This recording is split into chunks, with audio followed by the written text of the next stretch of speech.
오늘은 누가복음 이제 설교를 네 번째 합니다. 우리 말씀의 제목은 말씀의 내공을 통해 드러난 순종과 찬양의 능력이라는 제목입니다.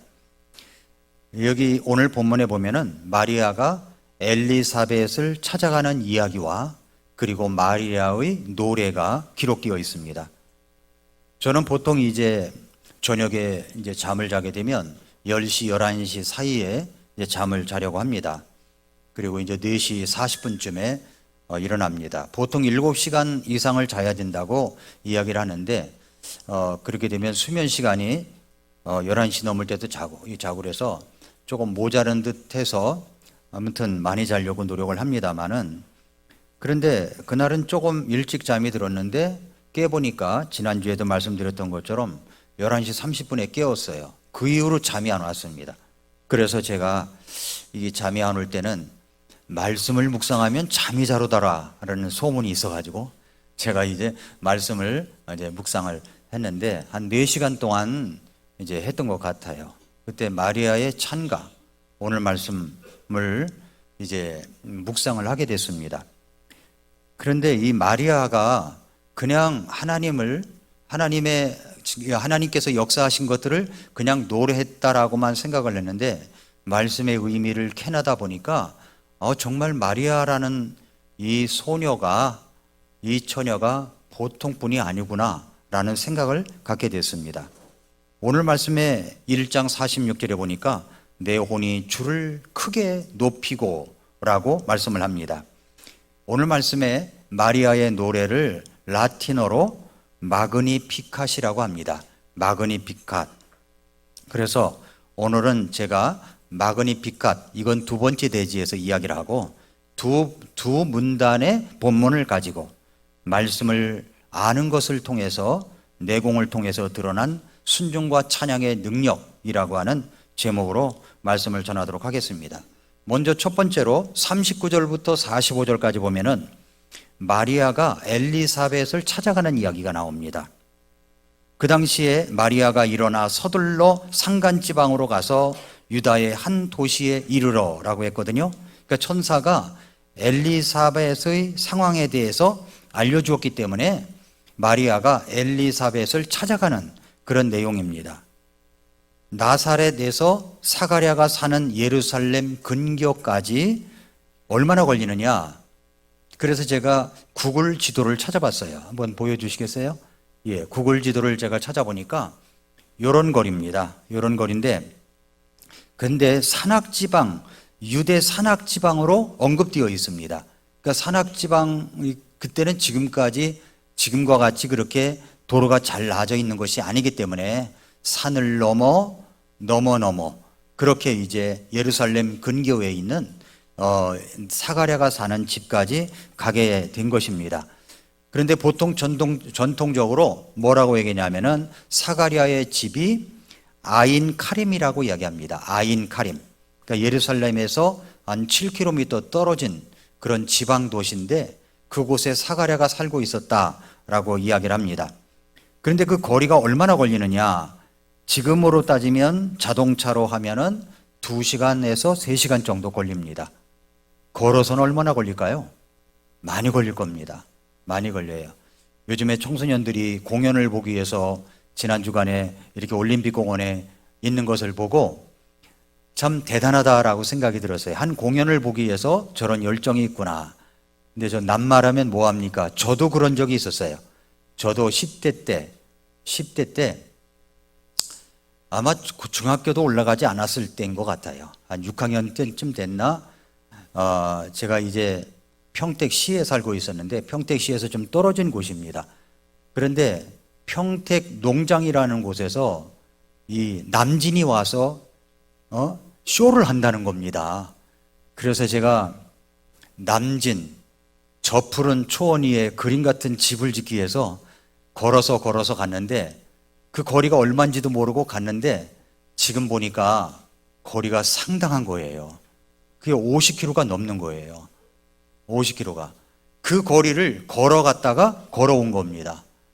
그래서 참 지금 생각해 보니까 뭐 때문에 거길 갔는지 지금 우리 청소년들의 심정을 제가 이해할 것 같아요. 어떤 친구들은 또 외국에까지 가서 이제 인기 가수의 공연을 보고 온다고 하는데, 여기 마리아는 그런 의미가 아니라 엘리사벳을 만나러 지금 간 겁니다. 그러니까 자동차로 2-3시간 거리니까 걸어서는 얼마나 많이 걸리겠어요. 산악지방을 건너서 이제 그렇게 간 겁니다. 그러니까 성경에는 구체적인 이름은 나오지 않지만은 보통 전통적으로 아인 카렘이다라고 이야기를 합니다. 그래서 산간지방으로 가서 유다의 한 도시에 갔다라고 합니다. 근데 마리아가 그렇게 서둘러 떠난 이유가 무엇 때문이었을까요? 마리아가 자신이 임신한 사실을 마을 사람들이 모르게 하기 위해서 그런가? 아니면 마리아와 같이 경건한 인물이 서둘렀다는 것은 마리아의 순종을 의미하는 것인가? 또 서둘러 갔다는 것은 하나님의 인도하심에 즉각적으로 반응을 보이기 위한 것인가? 이렇게 3가지 사항이 있다면 아마 마지막 3번째 사항일 것이라고 생각이 됩니다. 서둘러 갔다라고 하는 것은 하나님의 인도하심에 즉각적으로 반응을 보이면서 자기와 같은 처지에 있던 엘리사벳과 교제하기 위해서 갔다고 생각합니다. 엘리사벳은 나이가 늙어가지고 자신이 임신할 수 없는 상태에 하나님께서 역사하셔서 이제 늙은 나이에 임신을 한 것이고, 여기 마리아는 처녀가 잉태하여 이제 수태하여 이제 아이를 가진 것이고, 이렇게 이제 동질성을 가지고 엘리사벳과 교제하기 위해서 간 것입니다. 왜냐하면 자기 사정을 누구보다도 잘 알 수 있기 때문에 이제 가게 된 거죠. 그런데 이제 40절에 보니까 사가랴의 집에 들어가 엘리사벳에게 문안을 합니다. 문안해요. 친척이라고 그랬잖아요. 문안합니다. 그랬더니 엘리사벳이 마리아의 문안을 들을 때 엘리사벳의 태중에 있는 아기가 그 속에서 뛰놀더라라고 한 겁니다. 그러니까 태동을 한 거예요. 엘리사벳이 성령으로 충만해가지고 큰 소리로 이야기한다라고 하는 겁니다. 자, 여기서 이제 우리가 아이가 정말 태아의 생존 가능 시점이 언제냐라고 할 때 보통 의사들은 22주에서 24주다 그렇게 이야기를 합니다. 미국에서 1973년에 연방대법원이 낙태의 헌법적 권리를 인정한 역사적인 판결을 내렸는데, 그 판결을 로 대 웨이드 판결이다 이렇게 얘기를 합니다. 1969년에 텍사스에 살고 있는 제인 로라고 하는 가명인데, 그런 여성이 어떤 강간으로 말미암아 임신을 하게 되었어요. 그런데 낙태를 불법이라고 규정한 법을 바꿔달라고 텍사스주의 검찰총장을 상대로 소송을 제기했는데, 대법원의 결정이 어떻게 됐냐면은 7대2의 판결로 낙태가 여성의 사생활 보호권에 속한다고 판결을 하면서 주 정부가 낙태를 전면적으로 금지할 수 없다라고 그렇게 선언을 한 겁니다. 여기서 낙태 찬성론자와 반대론자들이 끊임없이 이 판결에 계속 도전을 했었습니다. 그런데 최근에 이 법이 뒤집어졌습니다. 2022년 6월 24일 날 미국 대법원은 이 도보스 대 잭슨 여성 건강기구 사건에서 로 대 웨이드 판결을 뒤집었습니다. 이 새로운 판결로 말미암아 낙태에 대한 규제 권한이 다시 이제 각 주로 넘어가게 된 겁니다. 어떤 주는 낙태를 엄격히 금지하게 되었고, 어떤 주는 캘리포니아 주 같은 경우는 허용을 하고 그랬습니다. 그런데 그 첫 번째 판결, 로 대 웨이드 판결에서 이 아이의 생존 가능 시점을 언제로 보았냐면 대략 22주에서 24주로 보았는데, 판결이 뒤집힌 후에 각 주는 자체적으로 낙태 허용 기간을 정했는데, 이것은 각 주에서는 임신 6주 이내에 낙태를 제한하거나 금지, 또 다른 주에서는 24주에서 또 그 이후까지 허용하는 경우가 생겨난 겁니다. 지금 미국에서 대통령 선거를 하고 있는데 트럼프는 낙태를 반대합니다. 그러나 카말라 해리스는 로 대 웨이드 판결로 돌아가자고 그렇게 주장하고 있습니다. 그렇다면 여러분 우리가 알아야 될 것은 뭐냐면 우리는 태아의 생존 가능 시점이 언제냐를 봐야 됩니다. 언제냐. 그것을 성경적 입장에서 봐야 되는 거죠. 성경적 입장에서. 태아의 생명은 하나님께서 주시는 겁니다. 성경은 태아가 하나님의 창조물이며 하나님께서 태아를 모태에서 형성하신다는 표현 구절이 여러 곳에 있습니다. 예를 들자면 예레미야 1장 5절에 보니까 내가 너를 뱃속에 짓기 전에 너를 알았고 네가 태어나 나오기 전에 내가 너를 거룩히 구별하였으며 너를 민족들을 향한 대언자로 세웠노라 하시기에 라는 말씀이 있습니다. 그러니까 태아의 생명은 바로 그 생명이 연결된 그 순간에, 잉태된 그 순간부터 라고 하는 겁니다. 그리고 시편 139편 13절부터 16절에 보니까 주께서 내 콩팥을 소유하셨으며 내 어머니 태에서 나를 덮으셨나이다. 내가 주를 찬양하리니 내가 두렵고도 놀랍게 만들어졌기 때문이다. 정말 두렵고도 놀랍게 만들어졌다는 거죠.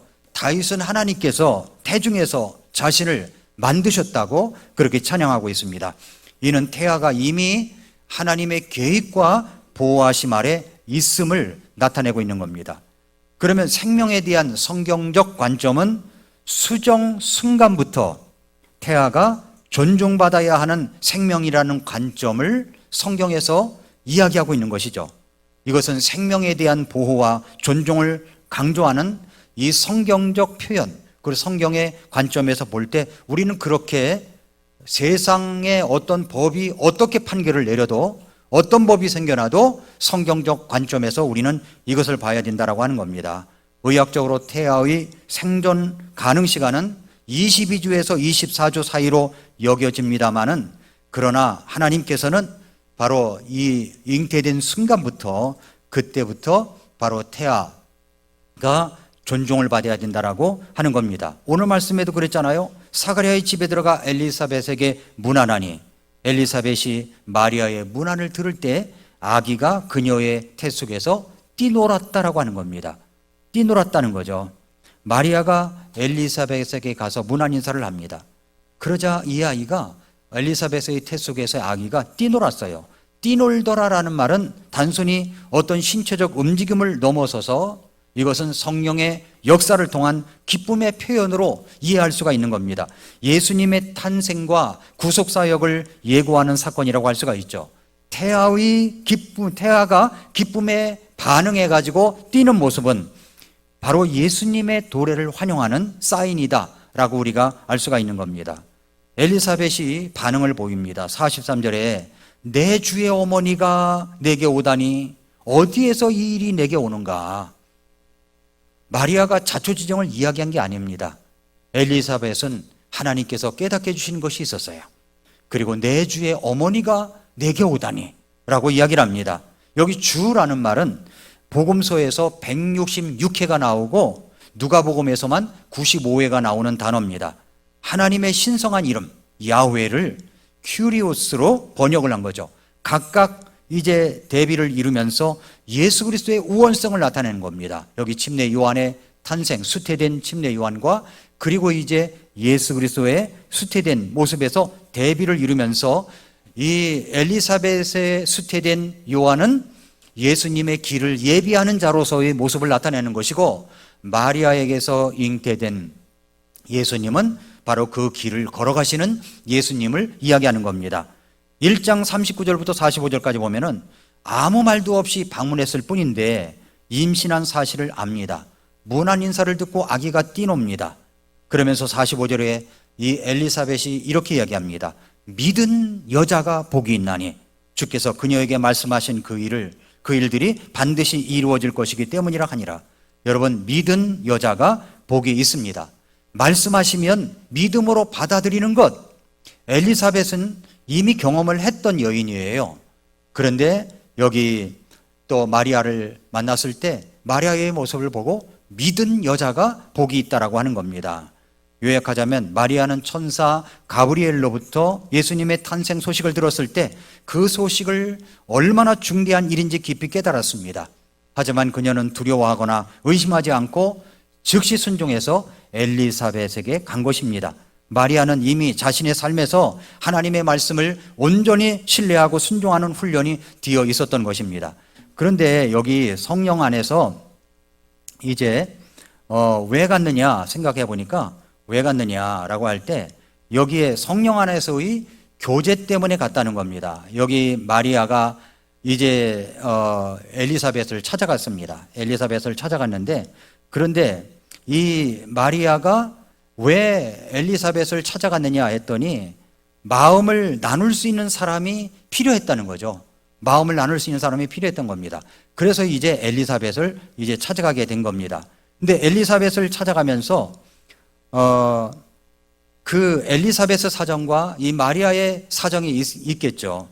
그러면서 하나님의 약속을 믿고 순종을 하지만 그래도 마음을 나눌 수 있는 사람이 필요했다라고 하는 것을 오늘 말씀을 통해서 우리가 생각해 볼 수가 있습니다. 여러분, 정말 내게 어떤 일이 이루어졌을 때 이것을 나눌 수 있는 사람은 꼭 필요한 겁니다. 여러분이 주 안에서도 어려운 일이고 힘든 일이 있을 때 그 마음을 나눌 수 있는 사람이 필요한 거예요. 목사들도 같은 친구 목사끼리 만나면은 그런 일을 이야기 나눕니다. 어려운 일이고 힘든 일이 있으면 마음을 나눌 수 있는 사람, 그런 친구가 있을 때 마음이 더 편안해지고 또 안심이 되기도 하고 그렇습니다. 물론 하나님께서 도와주시고 인도하시지만은 그런 교제가 필요한 거죠. 성도와 성도끼리도 마찬가지라고 생각합니다. 우리 마음을 나눌 수 있는 그런 교제가 참 필요한 거죠. 내가 여러 가지 어려움을 당하고 있습니다. 나 이런 어려움이 있었습니다라고 마음을 나누는 것이 정말 필요하다라고 하는 겁니다.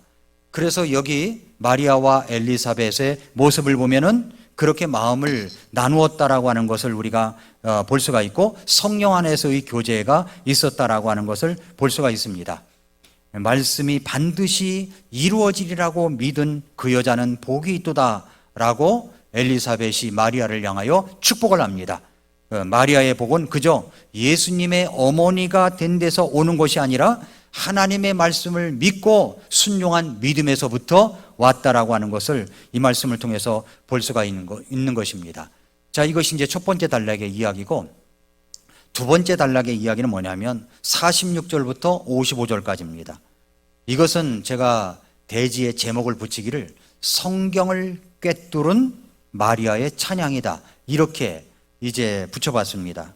자, 마리아의 찬양, 마그니피캇을 보면은 이 마리아가 구약 성경을 얼마나 깊이 이해하고 있느냐라는 것을 알 수 있었습니다. 그저 전에 읽을 때는 그저 마리아가 찬양을 참 멋지게 했구나라고 했는데, 한 절 한 절을 이제 이렇게 묵상하다 보니까 이 한 절 한 절이 전부 다 어디서 왔느냐 하면은 구약 성경에서 다 가져온 거더라고요. 저는 이 사실에 참 깜짝 놀랐습니다. 그러니까 이 마리아는 하나님의 약속과 하나님의 역사와 구약 성경을 꿰뚫고 있는 믿음의 찬양이었다고 하는 겁니다. 구약 성경에 정통한 그런 처녀였다는 거죠. 한 성경, 구약 성경에 아주 정통했습니다. 성경을 깊이 읽었고 성경을 묵상했고 메시아를 기대했던 여인이었다는 겁니다. 전 세계의 베스트셀러인 밥 프록터의 시크릿이라는 책이 있습니다. 근데 이 책은 2006년도에 출간한 이후에 전 세계적으로 책이 팔렸는데 3,500만 부가 팔렸대요. 3,500만 부.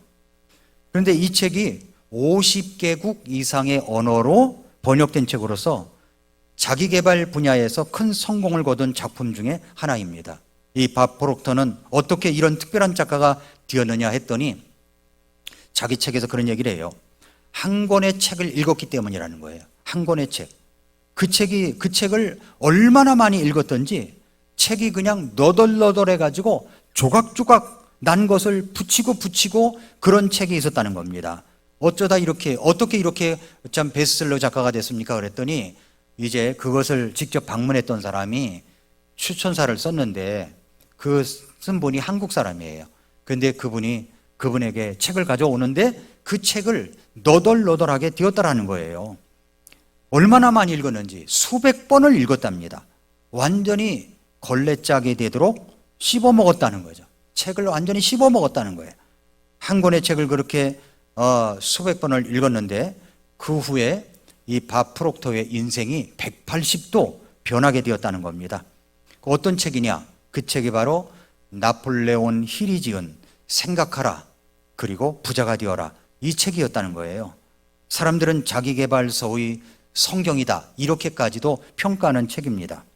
그러면서 그 책에 그런 얘기가 나와요. 재미있는 통계가 있다. 이 세상에서 단 1%의 사람들만 생각을 한다는 겁니다. 그리고 3%의 사람들은 자신이 생각한다고 생각하고 있고, 그리고 나머지 96%의 사람들은 생각하느니 차라리 죽겠다고 한다. 이런 내용들이 있습니다. 그러면서 이렇게 말합니다. 눈에 보이는 결과를 바꾸고자 한다면 원인이 먼저 바뀌어야 된다는 거죠. 원인이. 그래야 그 원인에 따른 결과도 바뀐다는 겁니다. 즉 열매가 달라지기를 바란다면 우선 뿌리부터 달라져야 된다는 거죠. 감리교 운동의 창시자인 존 웨슬리는 뭐라고 그랬냐면은 나는 한 책의 사람이다라고 그랬어요. 한 책의 사람이다. 그는 많은 책들도 읽었지만은 특별히 성경을 가장 중요한 책으로 여기면서 결국 그 삶의 중심에는 오직 성경이 있었다는 것을 알았기 때문에 그는 한 책의 사람이다 라고 이야기합니다. 마리아가 그런 여인이었어요. 그녀는 한 책의 사람이었어요. 한 책의 사람. 그 책은 바로 이 성경입니다. 바이블이에요. 우리는 신약까지 있지만 그때 당시에는 구약밖에 없었어요. 구약만 읽었던 여인입니다. 그런데 자신을 통해서 메시아가 탄생한다는 이 가브리엘의 소식을 듣고 그것을 믿음으로 받아들였습니다. 그리고 엘리사벳을 만나고 나서 엘리사벳이 한 말을 듣고 이렇게 주님을 노래합니다. 엘리사벳이 뭐라고 그랬어요? 믿은 여자가 복이 있나니 주께서 그녀에게 말씀하신 그 일들이 반드시 이루어질 것이기 때문이라 라고 하니까 마리아가 1장 46절에 마리아가 이르되 하면서 이제 마리아 마그니피캇 노래를 한 겁니다. 내 혼이 주를 크게 높이고 하면서 이야기해요. 마리아는 하나님의 위대함을 노래하기 시작했습니다. 우리는 어떻게 그 주님을 크게 높여봤습니까? 여러분, 나를 구원하신 주님을 어떻게 높이고 계세요? 그 높이는 것은 어떻게 높이는 거죠? 마리아의 노래 대부분은 히브리어 성경, 이 구약 성경에서 온 것입니다. 마리아가 부른 노래의 내용을 보면은 이 마리아는 구약 성경에 얼마나 청통하고 있었는가를 알 수가 있습니다. 한번 한 절 한 절 볼까요? 46절 보세요. 마리아가 이르되 내 혼이 주를 크게 높이고. 근데 마리아가 노래한 이 내용을 보니까요, 이것이 구약 성경에도 나와요. 여러분 사무엘상 2장 1, 2절을 한번 열어보십시오. 여러분이 이게 말씀드리는 구절들을 적어놨다가 나중에 한번 찾아보시기 바랍니다. 사무엘상 2장 1절 2절에 보니까 한나의 노래가 나와요. 한나의 노래. 한나가 기도하여 이르되 내 마음이 주를 기뻐하고 내 뿔이 주 안에서 높여졌도다. 내가 주의 구원을 기뻐함으로 내 입에서 내 원수들을 향해 크게 열렸나이다. 주와 같이 거룩한 분이 없으니 주 외에는 다른 분이 없고 우리 하나님 같은 반석도 없나이다. 이런 모습으로 노래를 한 겁니다. 그리고 다윗이 노래한 것이 있어요. 시편 34편 2절 3절에 보니까 내 혼이 주를 자랑하리니 그랬거든요. 내 혼이 주를 자랑하리니 오 나와 함께 주를 크게 높이며 우리가 함께 그분의 이름을 높이자. 이런 노래가 있습니다. 다윗의 노래. 그러니까 마리아는 이 말씀을 볼 때 구약 성경에서 한나가 노래한 것, 다윗이 노래한 것을 알고 있었던 여인이라는 거죠. 어떤 때 주님을 높이는가를 이미 알고 있었던 여인의 노래, 내 혼이 주를 크게 높이고, 이렇게 노래한 겁니다. 46절이 그렇죠? 47절을 보세요. 내 영이 하나님 곧 내 구원자를 기뻐하였나니. 그래서 이 관련된 성경 구절이 뭐가 있나 찾아봤더니 시편 23편, 시편 24편 5절, 25편 5절, 35편 9절, 또 이사야 12장 2절, 미가서 7장 7절, 하박국 3장 18절이 같은 내용이 있습니다. 이사야 12장 2절을 보니까 보라 하나님은 나의 구원이시라. 내가 신뢰하고 두려워하지 아니하리니 주 여호와는 나의 능력이시요 나의 노래이시며 그분께서 또한 나의 구원이 되셨도다. 이사야가 그렇게 노래합니다. 보라 하나님은 나의 구원이시라. 이런 찬송도 있어요. 이 가사를 딱 보니까 그 찬송이 생각이 나는 겁니다. 보라 하나님은 나의 구원이시라. 그렇게 높인 겁니다. 내 구원자를 기뻐하였나니. 미가서 7장 7절에 그러므로 나는 주를 바라보고 내 구원의 하나님을 기다리리니 내 하나님께서 내 말을 들으시리라. 하박국 3장 18절에 나는 주를 기뻐하며 내 구원의 하나님을 기뻐하리라. 이 내용을 알았기 때문에 한 절 한 절이 나온 겁니다. 47절이 그냥 나온 것이 아니에요.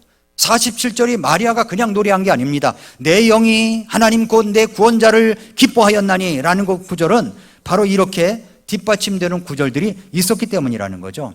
48절을 보세요.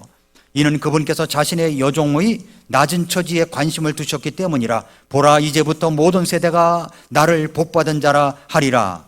이 말씀을 어디서 봤느냐 했더니 시편 38편 6절에서 인용한 거더라고요. 주께서는 높이 계셔도 겸손한 자에게 관심을 기울이시며 교만한 자를 멀리서도 아시는도다. 여종의 낮은 처지에 관심을 주셨다는 거죠. 그러니까 겸손한 자에게 관심을 기울이신다는 것을 다르게 노래를 한 겁니다. 49절 강력하신 분께서 그 일들을 내게 행하셨으니 그분의 이름은 거룩하시고 그랬더니 시편 24편 8절에 그 말이 나와요. 이 영광의 왕이 누구시냐? 강하고 강력하신 주시요 전투에 강력하신 주시로다. 이런 구절로 연결될 수가 있고 스바냐 3장 17절에 네 한가운데 계시는 주 네 하나님은 강력한 분이시니 그분께서 구원하시고 너로 인해 기뻐서 즐거워하시며 친히 사랑하시는 가운데 안식하시고 너로 인해 노래를 부르며 기뻐하리로다. 이렇게 말씀한 구절을 인용한 구절인 것을 확인할 수가 있었습니다. 50절에 그분의 긍휼은 그분을 두려워하는 자들에게 대대로 있도다. 이것은 시편 103편 17절 그러나 주의 긍휼은 그분을 두려워하는 자들에게 영원부터 영원까지 임하며 그분의 의는 자손들의 자손들에게 미치리니 이 구절을 갖다가 바로 부른 겁니다.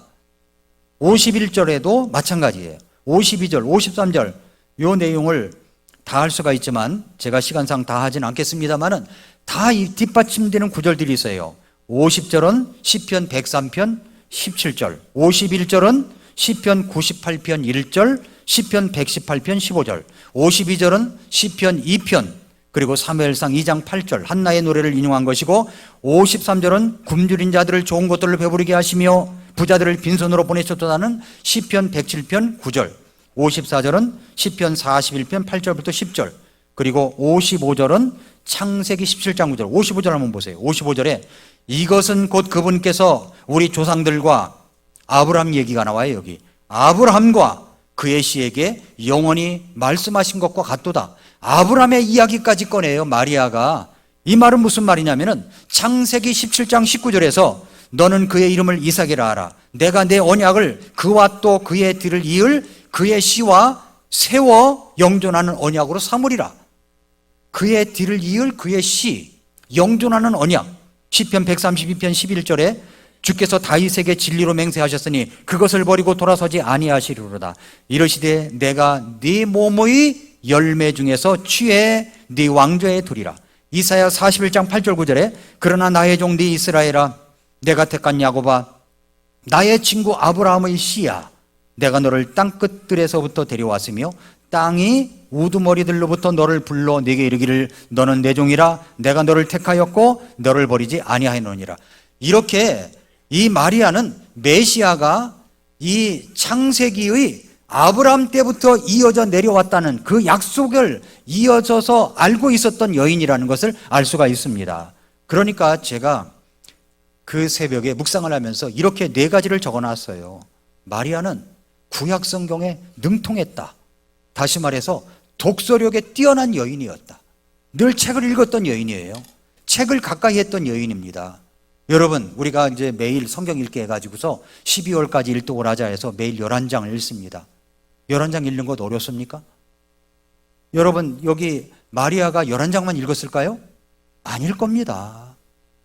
많이 읽었을 거예요. 그러니까 노래를 하는데 여러분, 우리는 축자 영감서를 믿어요.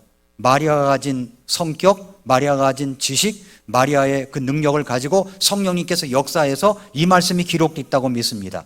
그런데 어떤 사람은 기계적 영감설을 믿는 사람이 있어요. 이것은 뭐냐면 사람은 가만히 있는데 성령께서 역사해서 입술에 뭘 주시니까 받아 썼다 이렇게 믿는 사람이 있습니다. 그건 기계적 영감설이에요. 우리는 기계적 영감설을 믿지 않습니다. 우리는 축자적 영감설을 믿습니다. 한 단어 한 단어가 하나님께서 역사하셔서 이 사람이 갖고 있는 능력을 가지고서 기록에 했다고 그렇게 믿고 있습니다. 근데 마리아는 기계적 영감설로 그렇게 기록한 것이 아니에요. 마리아가 가지고 있는 지식과 능력을 가지고 이 마리아의 노래가, 찬가가 나온 겁니다. 그냥 나왔겠습니까? 그냥 나온 것이 아니라 마리아가 가지고 있는 이 독서의 능력, 구약에 정통했던 이 말씀을 가지고 이 찬가가 나온 거죠. 그러니까 아브라함의 언약까지 꺼내가지고 아브라함에게 약속했던 그런 메시아의 약속을 이어받아가지고 여기 55절을 이야기한 겁니다. 마리아는 구약 성경에 능통했던 여인이고 늘 말씀을 묵상하는 여인이었고, 세 번째는 특별히 그가 존경했던 사람이 있는데 여기 시가서를 많이 시편을 인용했거든요. 그런데 그것도 다윗의 시편이에요. 다윗을 존경했던 여인이라는 거죠. 다윗을, 어떤 인물을 존경한 겁니다. 인물, 거인의 어깨 위에 올라타라고 그랬죠.